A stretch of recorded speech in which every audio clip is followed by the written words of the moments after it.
If life was a game, what cards do you hold? What winning cards do you hold? How many do you hold? Are you missing any cards you need? What does your current game board look like? What pieces are on the board? What pieces do you need to acquire? What pieces need to be moved or removed from the board? What card could you play next? Knowing your hand. Playing the hand you're dealt. The reality of life's cards: life is unpredictable, and we all face different challenges and circumstances. The cards we're dealt can include our background, opportunities, setbacks, and even the people we encounter. These elements shape our experiences, but do not define our potential for success and happiness. It's essential to understand that while we cannot control the cards we're dealt, we have full control over how we lay them. Your unique hand. First, you must acknowledge your cards.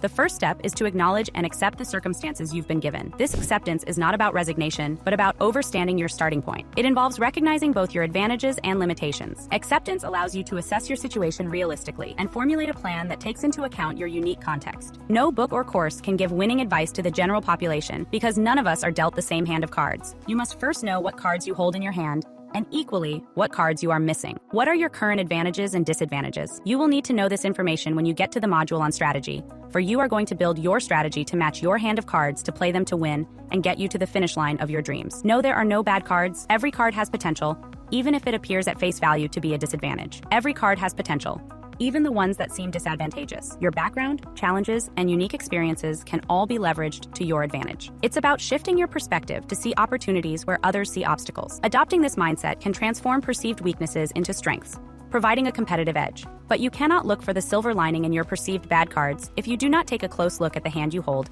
and the cards you have to play. You must know your cards inside and out, and then look at them from all perspectives. Harnessing strengths and weaknesses. Understand your strengths and how they can help you play your hand effectively. Also, be aware of your weaknesses and find ways to mitigate them. This balanced view enables you to strategize and make informed decisions. Knowing yourself deeply helps in making choices that align with your strengths and compensates for any shortcomings or hacks your shortcomings to become advantageous in your game. Strategies for playing your hand. Once you know the hand you are dealt, you can think of the plays, also known as the moves you will make on the game board of life, from a new perspective. If you know all the cards in your hand and you know what pieces you can move on the board, you can start to think strategically. Think several steps ahead. Like in a game of cards, anticipate possible outcomes and plan your moves accordingly. This strategic approach allows you to navigate challenges more effectively. Strategic thinking requires analyzing situations, weighing options, and choosing the best course of action. Real-life application. In my own journey, I faced numerous challenges that felt insurmountable at the time. However, by embracing my unique circumstances and leveraging my strengths, I was able to overcome these obstacles and achieve my goals every time life knocked me out. Instead of giving up,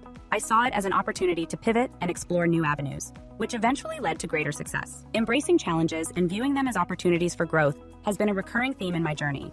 One particular instance was when I faced a significant full game setback in 2023, which left me with my game board wiped after a massive family feud that ended with cops getting involved and me out on the street with no pieces left to move, no credit, not even a working credit card. Try booking a hotel with no working credit card. It was as if I blinked and my world was lit on fire.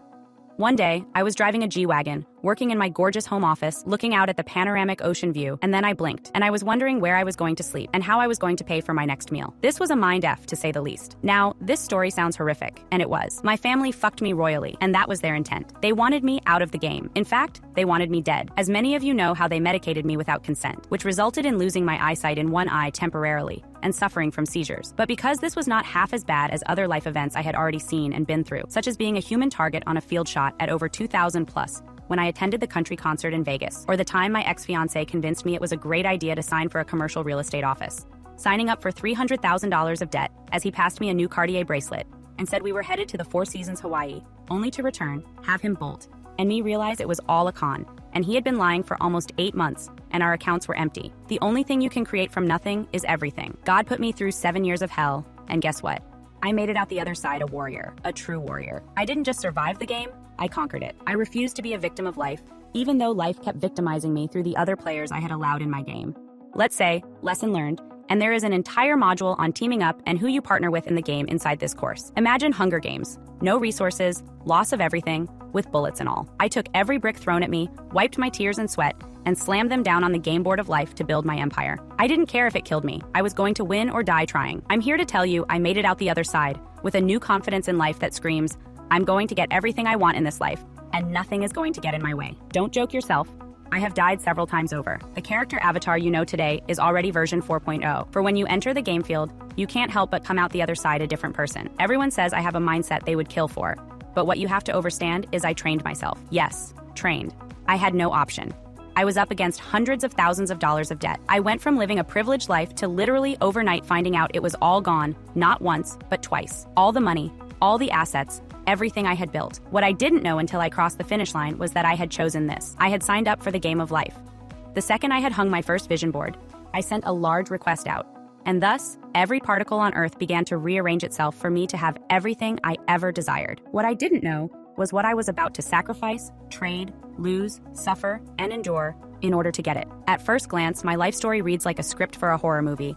Yet, at the end of it all, I got exactly what I asked for. I got thrown into the extreme version of the game of life. Not only did I lose everything financially, but I also lost my health, endured the shooting, 2 near-death car accidents, and endless close calls. Everything I had was ripped out of my life in what was the longest and hardest 7 years of my life. I was so F that I had no choice but to learn quick and fast how to hack the system. There was no fucking way I was going to be knocked out of the game. And I have learned a thing or two along the way. I have designed a playbook for the game of life for those that are ready to play like an athlete, like an animal, and like a computer. I decided that I no longer accepted the reality that I was seeing, and I would throw my hand back at the dealer and reshuffle all my cards before I raised what is now the high rise of my life, otherwise known as my new empire. I have learned a thing or two along the way. The torture I endured felt like a lifetime, and it took everything I had to strategically plan and execute my survival to make it out alive. If I can dig myself out of the financial hole I was thrown into as some sick twist of fate and rise to see another day of greater heights of personal success, then you too can rise from anything to build anything you desire. There was no way that was going to be my legacy. It may be my life story that got me to my legacy, but I wasn't going to let life write my story. Sure, the tragedy along the way is not part of my life story, but I still solidified the legacy of my lifetime following the trajectory when I birthed and published the School of Soul series. I am Aries, and the hardships life blessed me with awakened a fire that translates to absolute pure drive. Sometimes you don't know what lives inside of you. You have never met a woman as resilient and adaptable as me. I am a worthy opponent in any arena of life, and I always come to win. From rock bottom, there was nowhere to go but up, and that I did. I clawed my way all the way back to the top. Now it is time for you to claw your way to the top, whatever top means to you, using the cards and pieces on your game board that you already have. Level complete. You have just leveled up. Continue to the next lesson.